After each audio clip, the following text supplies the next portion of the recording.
2020학년도 수능 문제 우리 같이 풀어보도록 하겠습니다. 1번 문제부터 같이 보시죠. 1번 문제, 가불의 입장으로 가장 적절한 것은 입니다. 윤리학은 윤리 이론의 탐구보다는 실제 삶에서 만나는 도덕 문제 해결을 목표로 삼아야 된답니다. 이를 위해서 도덕 이론의 도움을 받을 뿐 아니라 생명공학, 법학 등 자연과학 및 사회과학 지식을 적극 활용한다. 이거 우리 학제적인 성격이다 이렇게 얘기하죠. 실천 규범 윤리학의 특징이다 이렇게 볼 수 있겠습니다. 을을 보시면요, 윤리학은 개인의 생활 그리고 사회 구조와 기능 속에서 존재하는 도덕 현상을 과학적으로 탐구하는 것을 목표로 삼아서 사람들이 따랐거나 따르고 있는 윤리가 무엇인지 기술하고 설명하는 데 주력하고 있으시다면 기술 윤리학의 특징이라고 볼 수가 있겠죠.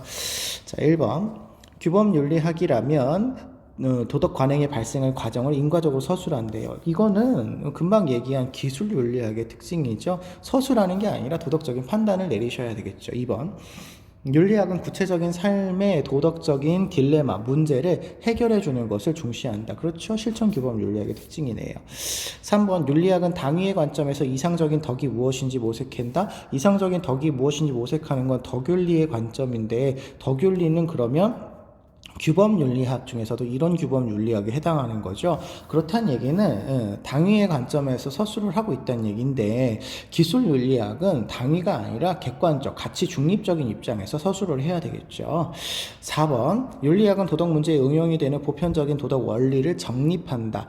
도덕 원리의 정립을 강조하는 것도 역시 이론 규범 윤리학이죠. 기술 윤리학은 있는 윤리 현상을 그대로 기록하는 것뿐입니다. 5번 윤리학은 도덕적 언어의 의미를 분석을 탐구 목적으로 삼는다. 이거는 메타 윤리학적인 특징인데, 이게 주도한 목적이다 이렇게 얘기하는 것은 둘 다 아니라고 보셔야 되겠죠. 그래서 정답은 5번이다 아니 3번 2번이다 라고 볼 수가 있겠습니다. 자, 2번 문제 보도록 하겠습니다. 다음 사상가의 입장에서 가장 적절한 것은 입니다. 우리가 관심을 가지는 것은 거룩한 것의 총체인데요. 종교의 역사는 성현의 역사입니다. 종교의 역사는. 그래서 종교적인 인간은 우리의 세상 속하지 않은 어떤 실제가 자연의 대상 속에서 현현 드러난다는 얘기죠. 하는 사건으로 마주칠 때, 예컨대 한 그루의 나무를 우주적 생명의 이미지로서 접할 때 최고의 정신성에 도달하게 된답니다. 최고의 정신성이 곧 그 실체가 되겠죠. 이와 달리 비종교적인 인간은 초월을 거부하는 인간 실종의 탈신성화 과정의 결과랍니다. 탈신성화 결과의 과정이라는 거죠. 이런 어떤 종교 관련된 이야기를 하시고 계시는 분은 엘리아데 선생님이시죠. 자, 1번 비종교적인 인간도 인간 세계를 성으로 드러남을 인정하는 게 아니라 탈신성화이죠. 거부하는 거죠. 거부. 2번 성이 현되는 이 세계는 초월적 존재 그 자체자. 이 세계가 초월적 존재냐, 이게 같다는 얘기인데 그렇지는 않죠. 초월적인 존재가 세계에 드러나는 것일 뿐인 겁니다. 3번 인간은 체험이 아니라 상상을 통해서, 아니에요. 여기 현현되는 사건을 마주치는 겁니다. 실제적인 만남을 이야기해야 돼요. 경험적인 체험을 이야기하셔야 됩니다. 4번 인간은 어떤 인간도 현실의 삶 속에서 최고의 정신성에 도달할 수 있다? 없다? 아니죠. 도달하게 된다 이렇게 얘기하고 있죠. 아닙니다. 5번 인간이 성을 알 수 있는 것은 자연물의 성이 드러나는 것, 현현하기 때문이죠. 5번이 정답이네요. 자, 3번 문제는 2015 개정 교육과정이 생기면서 빠진 학자들의 얘기라서 여러분 2015 교육과정에서 나오는 내용만 보시면 좋겠습니다.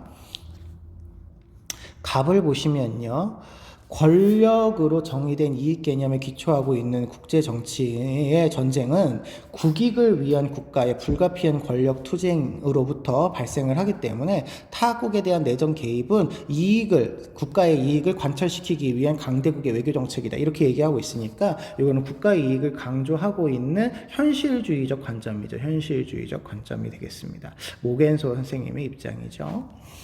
을을 보시면요, 전쟁은 도덕적으로 제약을 받아 마땅하지만 정의 실현의 수단이 될 수도 있답니다. 그러니까 정의 실현을 위해서 전쟁을 할 수도 있다는 얘기를 하고 있는 거거든요. 인도주의적인 개입은 남용되기도 하지만 사람들에게 가해지는 잔악성이 심각하고 그 지역의 어떤 세력도 해결할 수 없는 능력이라고 본다면 도덕적으로 개입을 할 수 있다. 이렇게 얘기를 하고 있는 거라서 이거는 정의 전쟁론을 주장하시는 입장이에요. 이거는 2015 개정 교육과정에서는 시험 문제로 출제가 되지 않고 있는 왈처 선생님의 입장입니다. 이거는 이후에 보시는 분들은 고려하지 않으셔도 돼요. 1번 갑 전쟁은 국제 평화를 실현하기 위한 최후의 정치적 행위다 이렇게 얘기하는데 전쟁은 도덕적인 판단이 필요 없고 전쟁은 국가에게 이익이 된다면 최후의 정치적인 어떤 행위로 할 필요가 없어요. 그냥 막 하면 돼요. 자국의 이익을 추구하기 위해서 하는 거니까 최후의 수단일 필요가 없습니다. 2번 국가 간의 모든 행위에 적용되는 보편적인 도덕 원칙은 합의될 수 없다. 모든 행위는 합의할 수 없어요. 만약에 이게 합의가 된다면 이거 현실주의가 아닌 거죠. 보편적인 도덕 원칙이라고 하는 게 합의가 되기가 굉장히 어렵다. 모든 행위에 적용되는 원칙을 찾기 어렵다. 이렇게 보셔야 되겠죠. 3번 전쟁의 결과 정의를 위해 전쟁 수행의 정의는 전쟁 결과의 정의를 위해 전쟁 수행의 정의는 유보해야 한다. 이렇게 되어 있네요. 왈처 선생님은 전쟁의 시작, 전쟁의 과정, 전쟁의 종식 모두가 정의로워야 돼요. 그러니까 얘를 위해서 전쟁 결과를 위해서 전쟁 수행의 정의가 유보돼서는 안 된 거죠. 다 정의로워야 되니까. 4번 인권 침해국에 대한 군사 개입은 주권 침해로 예외 없이 부당하다. 아니에요. 도덕적으로 필요한 경우가 있을 수 있는 겁니다. 어떤 세력도 해결할 수 없는 이 능력이 없다라고 본다면, 그리고 잔악하다고 본다면. 5번 갑을 모두고요. 국제법을 통해서 국가 간의 갈등을 해소해야만 종식 가능하다. 전쟁의 종식이 가능하다. 이렇게 보시는 분들은 이상주의적 관점에 해당하기 때문에 둘 다 틀리고요. 무력적인 개입을 할 수도 있다. 이렇게 보시고 있으십니다. 정답은 2번인데 우리는 모겐소의 현실주의만 확인해 주시면 되겠습니다. 4번 가나 사상의 입장으로 적절한 것만을 보기에서 있는 대로 고른 것은입니다. 악은 같음을, 얘는 다름을 위한 것이다. 네. 같으면 서로 친하게 되고 다르면 공경하게 된답니다. 악이 화합을 극진하게 하고 얘가 순서를 극진하게 하여 안으로 화합하게 하고 밖으로는 질서를 이룬다면 백성은 그 안색을 보고 서로 다투지 않게 되고 그 용모를 보고 업신여기지 않게 되니까 음악이, 그러니까 예술활동이 백성들을 도덕적으로 다스리는 데 도움이 되는 거죠. 특별히 여기 예라고 나왔으니까 이건 유교에서 강조하고 있는 그런 음악, 예술에 대한 입장이다. 이렇게 볼 수 있겠네요. 나를 보시니까요. 음악은 비록 눈으로 보기에는 아름다워, 귀로 듣기에는 즐거워요. 그렇지만 백성의 이익에는 부합하지 않습니다. 악기를 연주하고 춤추는 것을 일삼는다면 귀로 듣기에 즐겁고 눈으로 보기에 아름답겠지만 백성이 입고 먹을 재물을 얻을 수가 없답니다. 그래서 일찍이 여러 악기를 만들고 연주했어도 천하의 이익을 증진시키는데 전혀 도움이 되지 않았답니다. 그러니까 음악하는 것에는 반대해야 된다. 이렇게 얘기하시는 묵자 선생님의 입장이 되시겠죠. 비양론에 대한 이야기가 되겠습니다. 자, 기억이요. 예와 악은 서로 보완적인 역할을 한다. 그렇죠. 음악과 예술이라고 하는 활동을 통해서 예술이 도덕성 발달에 기여를 하니까 보완적인 역할을 한다. 이렇게 볼 수 있겠습니다. 니은 예, 악은 정서의 순화와 언행의 교화 모두에 기여한다. 이건 다 위에 나온 얘기죠. 다 도덕성 발달에 기여한다. 이런 얘기이기 때문에 맞는 표현이라고 보시면 되겠습니다. 디귿 음악은 실용적 관점보다는 심미적 관점에서 평가해야 된다? 아니에요. 그냥 심미적으로 바라보는 아름다움만 추구하는 게 아니라 백성의 삶에 도움이 되느냐 안 되느냐를 따져봐야 되는 거죠. 그래서 이거는 잘못된 설명이 되겠고요. 리을 음악의 가치는 사회적 효과를 고려하여 판단해야 된다. 그렇죠. 요거는 지금 묵자의 경우에는 백성의 이익을 관점에서 고려하셔야 되는 거고 그 유교의 관점에서는 도덕성 발달이라고 하는 효과를 고려해서 해야 되는 거니까 이거 맞는 표현이라서 정답은 4번으로 찾아주시면 되겠습니다. 5번 문제 가죠. 다음 사상가의 관점에서 사례 속에 A에게 제시할 조언으로 가장 적절한 것은입니다. 공동체의 행복은 공동체 구성원들의 행복의 총합이랍니다. 어떤 행동이 공동체의 행복을 증가시키는 경향이 감소시키는 경향보다 클 경우 그 행동은 공리의 원칙에 일치한다고 말할 수 있고 우리는 마땅히 이 원리에 일치하는 행동을 해야 된다. 이렇게 얘기하고 있기 때문에 이거 공리주의의 관점이죠. 공리주의. 자, 그러면 사례를 보실게요. 고등학생 A는 자전거를 사기 위해 용돈을 모으고 있는데 그러다 TV에서 난민 돕기 운동 광고를 보고 모은 용돈을 기부해야 될지 고민하는 것을 이제 공리주의 입장에서 보시면 되죠. 자, 정언 명령에 따라 요거는 칸트 선생님의 입장이고요. 공리주의는 가언 명령, 상황에 따라서 최대다 최대 행복에 도움이 되면 하고 그렇지 않으면 안 해야 되겠죠. 2번, 이해 당사자들의 쾌락을 최대화하도록 해라. 그렇죠? 이게 정답이네요. 3번, 실천적 지혜를 발휘해라. 실천적 지혜는 아리스토텔레스 선생님이 이야기하시는 덕윤리예요. 덕윤리. 네, 덕윤리죠. 4번, 기부의 결과를 따지기보다는 배려심을 발휘해라. 아니에요. 기부의 결과 최대와 최대 행복이 산출되어야 하죠. 5번, 공익은 사익의 총합보다 크다가 아니라 같아야 되죠. 총합이니까. 크다 아닙니다. 정답은 2번이 되겠네요. 6번 문제로 넘어가도록 하겠습니다. 다음 토론의 핵심 쟁점으로 가장 적절한 것은 갑을 보시니까요. 몸의 소유권은 자신에게 있고 장기 이식이 생명을 살릴 수 있지만 장기 기증의 권리는 허용될 수 없답니다. 장기는 몸의 부분이고 몸은 인간의 존엄성의 토대이기 때문이랍니다. 몸이 인간의 존엄성에 있어서 중요하다는 것은 을은 인식을 합니다만 몸 자체와 몸의 부분은 구분되어야 돼서 몸 자체와 달리 몸의 부분은 자발적으로 기증을 하면 존엄성에 아무런 지장이 없답니다.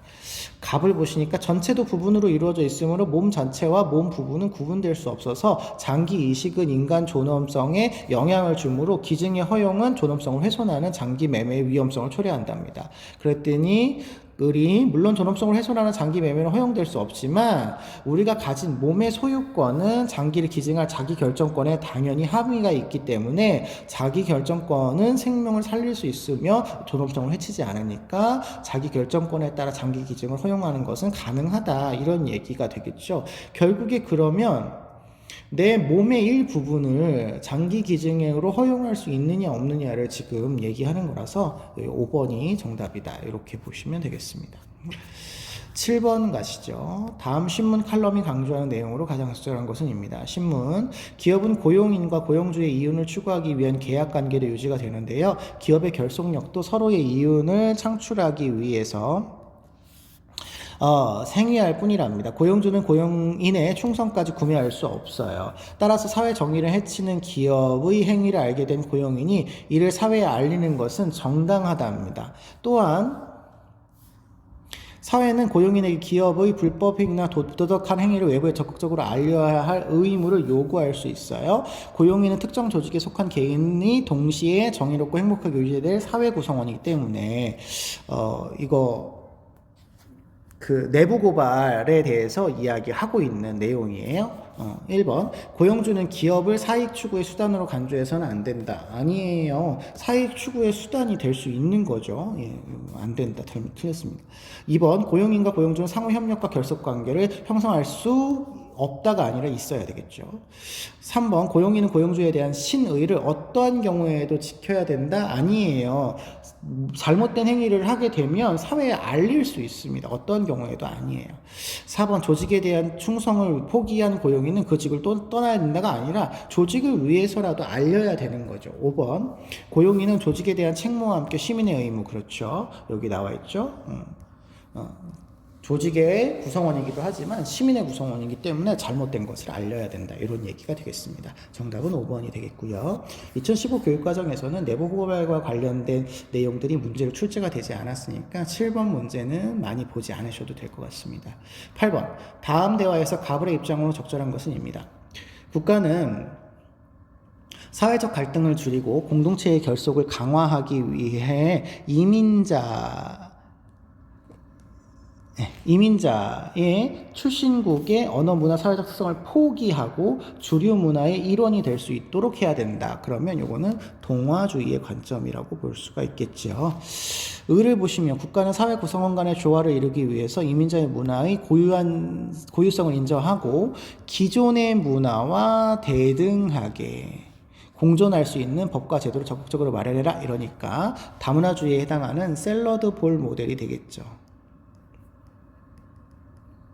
자, 1번. 동아주의에서는 주류 문화의 우위를 전제로 이민자의 문화의 특수성을 보장한다.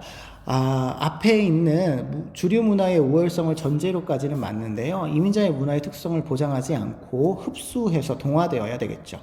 2번. 주류 문화를 수용하는 이민자의 문화적 정체성을 보장해야 된다. 금방 말씀드렸다시피 이민자의 문화의 정체성을 이제 주류 문화로 흡수되는 걸 이야기하는 겁니다. 동화되는 거죠. 3번. 사회의 조화를 위해서 주류 문화와 비주류 문화 간의 위계를 인정해야 된다? 아니에요. 위계 없이 대등하게 보장해야 됩니다. 4번. 이민자의 문화적 다양성을 인정하면서 타의 통합을 모색해라. 그렇죠. 다양성 인정 맞습니다. 5번. 사회적 연대를 위해서 주류와 비주류 문화 간의 공존과 결속을 강화해야 된다. 이거는 갑의 입장에서 틀리고 을의 입장에서 틀리죠. 왜냐하면 주류 문화와 비주류 문화로 구분하는 문화의 우열을 나누지 않고요. 갑의 입장에서는 공존을 이야기하지 않아요. 주류와 비주류의 공존이 아니라 주류 문화로 동화되어야 되는 거죠. 그래서 둘 다 틀리다라고 보실 수 있겠네요. 정답은 4번 되겠습니다. 9번. 다음 글의 입장으로 적절하지 않은 것은 입니다.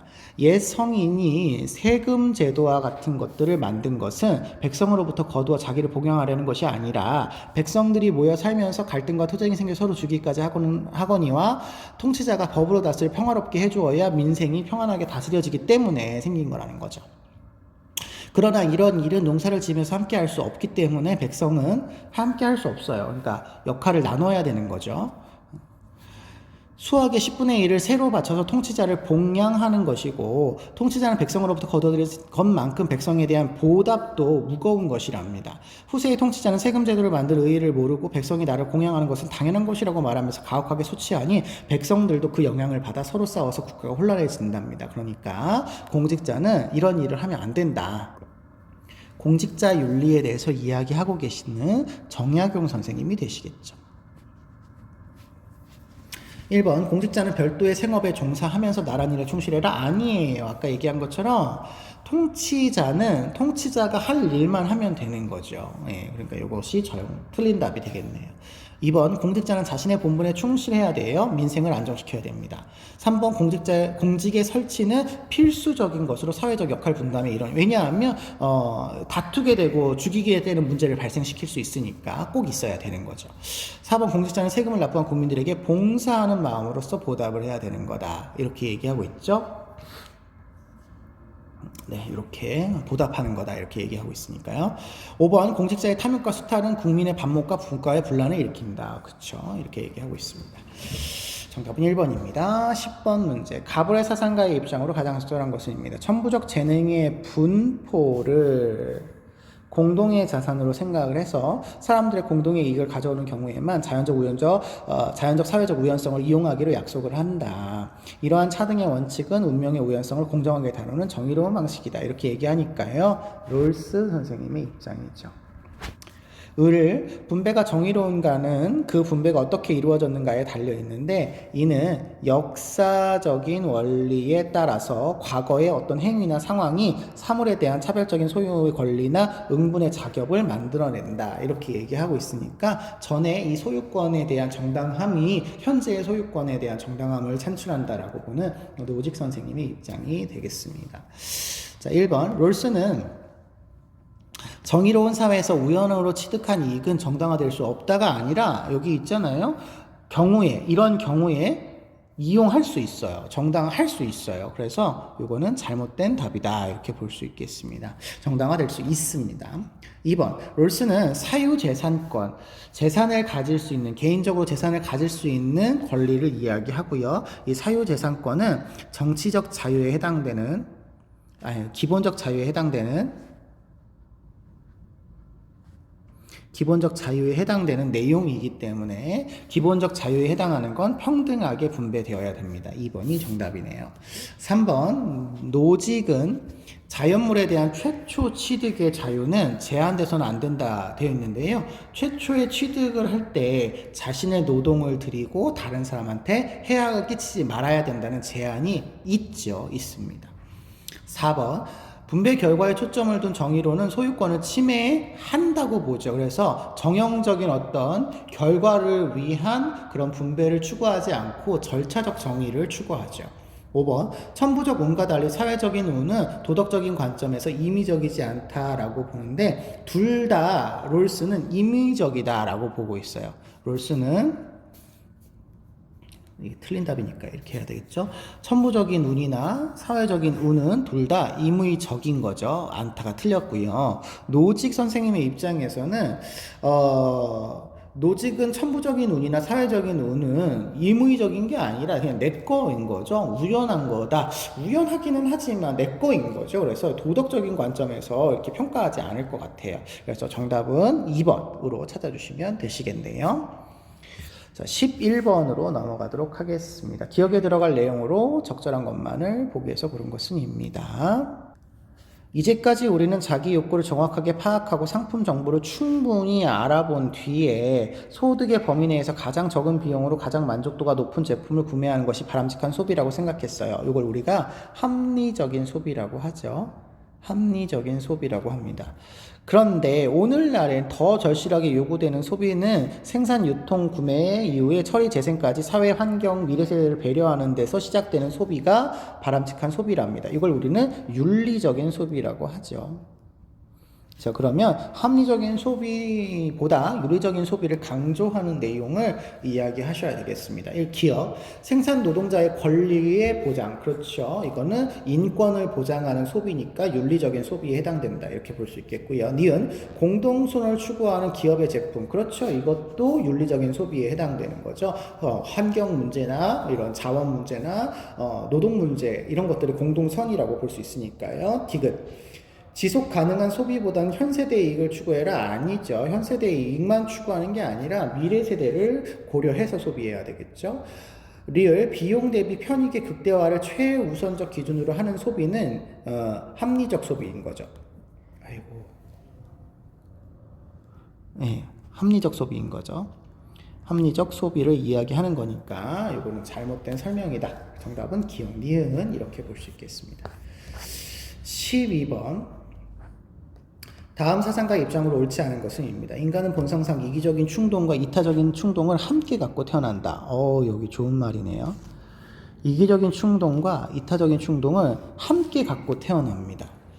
그래서 이기적일 수도 있고 이타적일 수도 있는 거죠. 그런데 도덕의 문제가 개인의 차원에서 집단 간의 관계로 옮겨갈수록 이 이기적인 충동이 득세하게 된답니다. 그래서 사회의 집단의 이기심은 불가피하게 일어난대요. 이기심이 불가피하다는 얘기는 반드시 일어난다는 얘기죠. 이기심이 비정상적으로 확장되게 되면 이에 맞서는 다른 집단의 이기심에 의해서만 견제가 될 수 있고, 게다가 도덕적이거나 합리적인 설득 외에 강제력이라는 아이도 병행이 되어야 실효성을 거둘 수가 있다. 이렇게 보고 있어서 이거는 니부어 선생님의 입장이죠. 니부어 선생님이 요 이기적인 충동을 가졌다. 요 얘기를 하고 있는 걸 여러분 기억해 주셔야 될 것 같습니다. 이타적인 충동. 자, 1번. 사회의 갈등을 해소하는 민주적인 과정에는 강제력이 불필요하다 되어 있는데 여기 강제력 병행되어야 된다고 되어 있죠. 불필요하지 않습니다.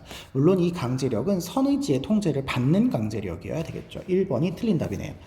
2번, 인간의 자기 보존 욕구는 세력 강화 욕구로 쉽게 전환된다. 여기 나와있죠. 개인적 차원에서 욕구는 여기 이기적인 충동으로 이렇게 변화될 수 있어요. 네, 맞습니다. 이거 맞다. 이렇게 보셔야 되겠습니다. 도덕적 계몽으로 사회에서의 집단 갈등 자체를 소멸시킬 수 없다. 도덕적 계몽으로는 이거는 개인적인 방법이에요. 개인 윤리적인 방법이에요. 그렇기 때문에 개인적인 방법으로는 아예 없앨 수 없어요. 예. 아예 없앨 수 없어요. 그래서 이것은 맞는 표현이라고 보실 수 있겠죠. 개인 간의 문제는 해결할 수 있지만 집단 간의 문제는 해결할 수 없습니다. 4번. 집단 간의 정의 실현에 집단 이기심의 상호 투쟁이 개입될 수 있어요. 그렇죠. 여기 어디 갔죠? 집단의 이기심이 나오게 되는데 다른 이기심에 의해서만 견제가 되니까요.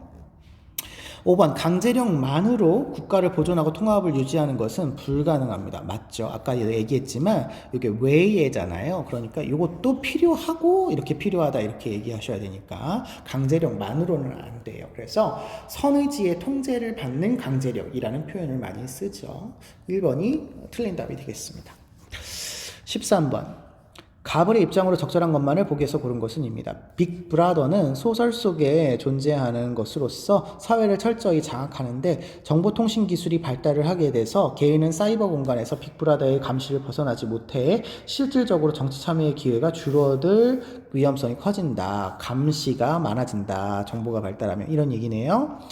을을 보시니까 아고라는 현대 아테네 광장으로 자유민들이 이곳에서 민회에 참여하고 정보통신기술 발달로 사이버 공간이 아고라 같은 기능을 하게 되면서 현실 정책 결정에서 시민의 정치 참여를 높이고 있다. 오히려 민주주의 발달에 도움이 된다. 이런 얘기를 하네요. 기업.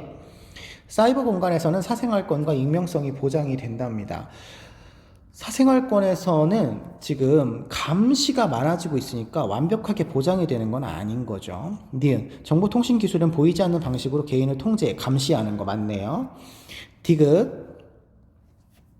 사이버 공간은 직접 민주주의의 가능성, 그렇죠. 현 시민들의 정치 참여를 높이고 있으니까 높여주고 있습니다. 리을 정보화가 진전됨에 따라 표현의 자유도 증가되었다. 지금 갑은 표현의 자유가 증가된 게 아니라 감시가 많이 일어나게 되어서 정치 참여 기회가 줄어드니까 표현의 자유가 줄어들었다. 이렇게 얘기하셔야 되겠네요. 정답은 니은과 디귿이 되겠습니다. 14번 보겠습니다. 14번. 가의 사상가가 을의 입장을 나의 그림을 탐구할 때 ASC에 들어갈 옳은 질문말을 보기에서 있는 대로 고른 것은입니다. 인간의 행동을 규제하는 것은 그가 알고 있는 고통의 반복적인 인상에서 비롯됩니다. 그래서 시민들에게 범죄자가 노역하는 고통스러운 모습을 지속적으로 보여주는 것이 사형보다 효과적인 형벌이다. 이렇게 얘기하시니까 이 사람은 종신노역형이 더 효과적이라고 보는 베카리아 선생님이 되시겠어요. 을을 보시면요, 인간의 내적 자유를 가진 존재이고 자신의 인간성을 훼손하지 말아야 될 의무가 있는데 내가 타인에게 해악을 끼치는 것은 무엇이든 그것은 내 자신에게 가하는 것 같으니까 형벌에서는 정원 명령에 따라서 동등하게 형벌을 집행해야 된다라고 보고 있어서 응보주의를 주장하시는 칸트 선생님의 입장이 되시겠습니다. 플로우 차트의 문제이니까요. 베카리아와 칸트의 입장을 베카리아와 칸트의 입장으로 우리 서로 비교해 보도록 하겠습니다. 자, A요. 형벌에는 시민의 공포감을 주려는 의도가 포함되어 있는가 이렇게 얘기한다면 베카리아는 예방 목적이기 때문에 이게 맞지만 칸트 선생님은 범죄를 저질렀다는 이유만으로 처벌을 하는 것이기 때문에 어떤 다른 것의 수단이 되어서는 안 되죠. 그래서 X 되겠습니다. 그러면 기억은 맞는 선지가 되겠죠. 니은 범죄 의도의 반사회성이 범죄의 경중을 판단하는 척도냐라고 물어봤는데 베카리아는 여러분 공리주의자입니다. 범죄 의도의 문제가 아니라 그 사람이 행위한 범죄의 결과가 사회에 얼마나 많은 영향을 미쳤느냐를 고려해야 돼요. 그래서 베카리아에서 잘못된 설명이고요. 디귿 과도한 형벌은 효용의 원리와 사회계약 모두에 위배되는가? 그렇죠. 일단 효용의 원리에 있어서 공리주의잖아요. 고통을 유발하는 게 형벌이란 말이에요. 그러면 고통을 많이 주면 줄수록 좋은 게 아니기 때문에 고통을 최대한 줄여야 되겠죠. 사회 계약에 있어서도 시민의 권리를 훼손하는 것이 많으면 많을수록 좋다라고 이야기하지 않을 거예요. 그러니까 이 베카리아 입장에서 동의할 말이 되겠습니다. 리을 인도적 동정심의 C죠. 인도적 동정심에서 사형의 부당성을 주장하는 것은 그른가? 인도적 동정심이라는 건 뭐 다 좀 더 쉬운 표현으로 이야기하면 인간을 존중하는 차원에서 이렇게 얘기하는데, 인간을 존중하는 차원에서 사형의 부당성을 주장을 할 수가 없죠. 그러니까 그른가 하면 맞는 이야기가 되겠습니다. 오히려 칸트는 인도적 인간을 존중하는 입장에서 사형을 해야 된다라고 보는 사람이기 때문에 정답은 기억 디글리을 이렇게 되실 것 같습니다. 15번 가불사상가들의 입장으로 적절한 것만을 보기에서 있는 대로 고른 것은 입니다. 우리는 이익평등 고려의 원칙에 따라 절대 빈곤에 처한 사람들을 도와야 된답니다. 사치품을 구입할 여유가 있는 사람들이 기부하지 않는 것은 막을 수 있는 죽음이 무한정 지속되는 현실에 무관심함을 드러낼 것이기 때문에 막을 수 있는 행위를 해야만 한다라고 보는 싱어 선생님의 입장인 거죠. 을을 보시면요, 질서정연한 사회들이 장기적 목표는 고통받는 사회들을 질서정연한 만민의 사회로 가입시키는 것이라서, 이는 고통받는 사회가 자신의 문제를 합당하게 자기 스스로 관리할 수 있도록 도와 만민 사회의 구성원이 되도록 해야 된다라고 보고 있기 때문에 이거 롤스 선생님의 해외 원조의 입장이 되겠네요. 자, 1번 기억. 싱어는 자국민에 대한 우선적인 원조가 도덕적으로 정당한 경우도 있답니다. 원래 여러분 싱어는 이익평등 고려의 원칙이기 때문에 자국민과 타국민을 구별하지 않아요. 그런데 원조를 할 때 우선하는 경우가 자국민을 우선할 수도 있죠. 이게 최대다수 최대 행복이라고 하는 전체 복리 증진에 기여를 한다라고 하는 입장에서 자국민을 도와주는 게 우선적일 수 있습니다. 차별을 하지 말라는 거지 반드시 외국 사람들을 먼저 도와야 된다 이런 느낌은 아닌 거죠. 니은 모든 사람은 빈곤 해소를 위한 원조에 동등한 부담을 쳐야 된다. 아니에요. 모든 사람이 왜 동등해야 되죠? 여기 위에 보시는 것처럼 사치품을 구입할 수 있는 여유가 있는 사람들, 즉 내가 다른 사람을 도와주려는 어떤 고통과 손해를 감수해 봤을 때 그게 별로 크지 않을 때 도와주는 거죠. 그렇다면 동등할 필요가 없죠. 디귿 적정 수준의 제도 확립에 막대한 부가 꼭 필요한 것은 아니다. 그렇죠. 이게 롤스 선생님 입장에서는 정의로운 사회, 질서정연한 사회가 되는 것이 반드시 부의 증대를 의미하는 것은 아니라서 막대한 부가 꼭 필요하다 이렇게 얘기하지는 않습니다. 리을 인권이 보장된 민주주의 국가도 원조 대상에 포함된다. 을은요. 롤스는 민권이 보장된 민주주의 체제를 질서정연한 사회 체제라고 보기 때문에 원조에서 제외됩니다. 원조의 중단 시점이라고 보는 거죠. 싱어 선생님의 입장에서도요, 인권이 보장된 민주주의 국가라 할지라도 최대다수 최대 행복, 인류 전체의 복리 증진을 위한 개인을 도울 수 있기 때문에 원조 대상에 포함이 될 수 있습니다. 근데 싱어 선생님은 국가를 도와주는 건 아니고요, 개인을 도와주는 거니까 싱어 선생님 입장에서도 틀리다 이렇게 얘기할 수 있겠네요. 네, 정답은 기억 티귿 1번이 되겠습니다. 16번 문제 보시죠. 가의 가불병 사상가들의 입장에서 서로에게 제기할 수 있는 비판을 나의 그림으로 표현할 때 AF에 해당하는 내용으로 가장 적절한 것은 입니다. 갑을 보시니까요, 도덕적인 행위 능력과 무관하게 인간과 일부 동물은 도덕적인 권리를 갖는답니다. 그들은 고유한 삶을 살아가는 삶의 주체이기 때문에 일부 동물은 도덕적인 권리가 있다 이렇게 주장을 하시니까 이거는 레건 선생님이 되시겠죠. 을을 보시면 도덕적 행위 능력이 없어도 생명체라면 존중을 하셔야 된대요. 생명체라면 존중을 하셔야 된대요. 왜냐하면 모든 생명체는 목적론적 삶의 중심이기 때문에 내재적 가치를 갖는다고 본답니다. 그러면 이거는 테일러 선생님의 입장이 되시겠죠. 테일러 선생님입니다. 병씨를 보시면 도덕적인 행위 능력이 있는 인간은 자연을 파괴하는 행위를 삼가야 된답니다. 왜냐하면 파괴적인 성향이 인간의 도덕성에 기여하는 감정을 약화시키기 때문이래요. 그러면 인간을 위해서 자연을 함부로 대하지 말아야 된다라고 보는 칸트 선생님의 입장이 될 것 같습니다. 자, 그러면 세 사람을 비교하는 화살표 문제입니다. 칸트, 레건, 여기가 레건, 테일러, 칸트 이렇게 되시겠죠. 자, A부터 보시죠. A는 레건이 칸트를 비판하는 테일러를 비판하는 내용입니다. 객체 각각이 지닌 고유에서는 보호되고 증진되어야 한다. 이 말이 뭐 어떤 객체인지가 안 나와 있지만 삶의 주체인 객체라고 한다면 레건이 맞지만 테일러 선생님 입장에서도 맞죠. 그러니까 이거 간과한다고 얘기할 수가 없습니다. B는 테일러가 레건을 비판하는 내용이네요. 개체에 대한 도덕적인 존중은 내재적 가치에 근거한다? 내재적 가치에 근거한다라기보다는 내재적 가치를 지니고 있는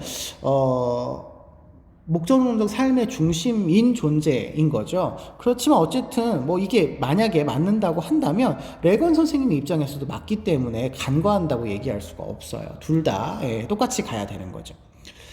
D죠. 3번. 도덕적 행위 능력이 없는 존재도 모두 내재적 가치를 지닌다. D는 테일러가 칸트한테 비판하는 건데 행위 능력이 없는 존재도 모두 내재적 가치를 지닌대요. 이 말을 여러분 좀 오해하시면 안 되는데 도덕적 행위 능력이 없는 존재 모두 내재적 가치를 갖는다라고 한다면 인간, 동물, 식물, 무생물까지여야 돼요. 근데 테일러는 그렇지 않거든요. 그래서 이거는 잘못된 설명입니다. F는 레건이 칸트를 비판하는 내용입니다. 어떤 존재를 목적 그 자체로 보는 근거가 이성이 아니에요. 맞죠? 삶의 주체이냐 아니냐죠. 근데 칸트는 이성이라고 보니까 간과하네요. 4번이 정답입니다. 5번 C하고 E입니다. C하고 E면 칸트가 레건과 테일러를 비판하는 내용입니다. 도덕적 행위의 주체, 이거는 인간밖에 없죠. 모든 존재가 다 인간으로 동의를 하고 있습니다. 도덕적 지위가 서로 평등하다. 칸트가 맞으면 얘네들도 다 맞아야 되죠. 다 인간을 도덕적으로 존중을 하고 있으니까요. 그래서 이거 간과하지 않는 거라고 보셔야 되겠습니다. 정답은 4번이 되시겠네요. 17번. 다음 강연자의 입장으로 적절한 것은입니다. 통일은 분단되기 이전으로 돌아가는 것이 아니라 미래를 향한 새 역사의 창조의 작업이랍니다.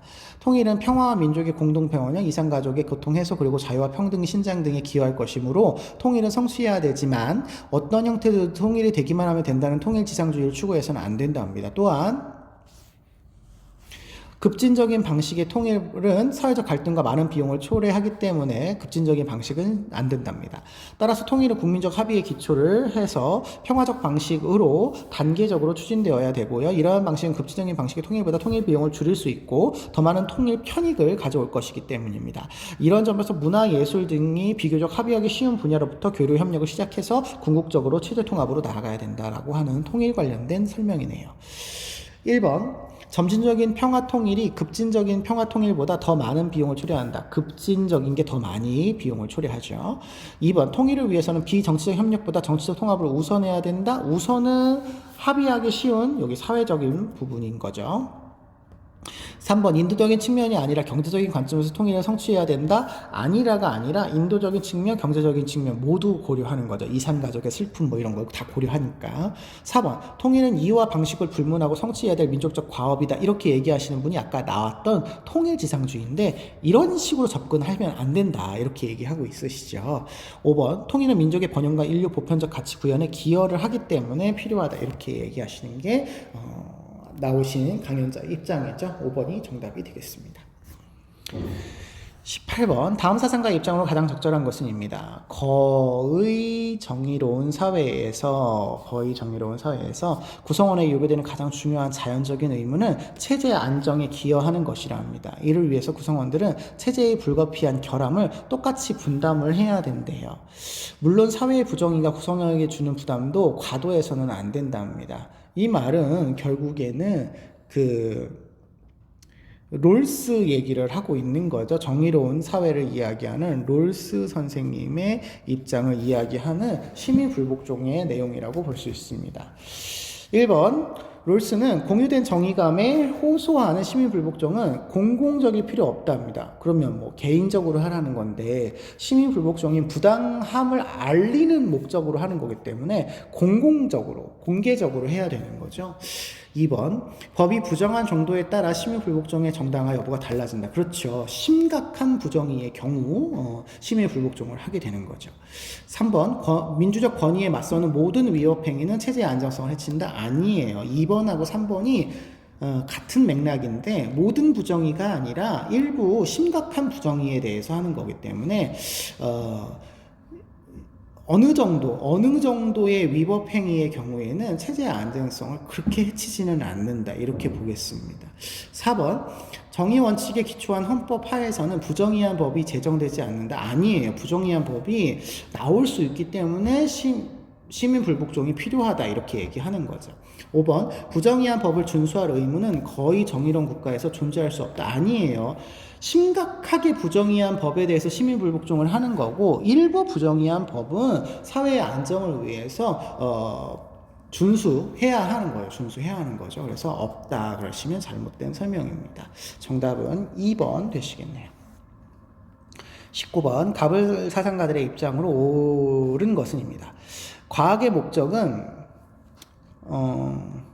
인간의 의도에 맞게 변형함으로써 인간 활동 영역을 넓히는 것이고, 인간은 자연의 사용자 및 해석자로서 자연을 경험적으로 연구해야 되고, 자연에 대한 인간의 지배권은 오직 기술과 학문에 달려 있으니까 많이 알면 알수록 기술과 학문이 발전하고 좋다. 뭐 이렇게 보시는 베이컨 선생님의 입장이고요. 이런 베이컨 선생님의 입장은 과학기술 지상주의라고 보시면 되겠죠.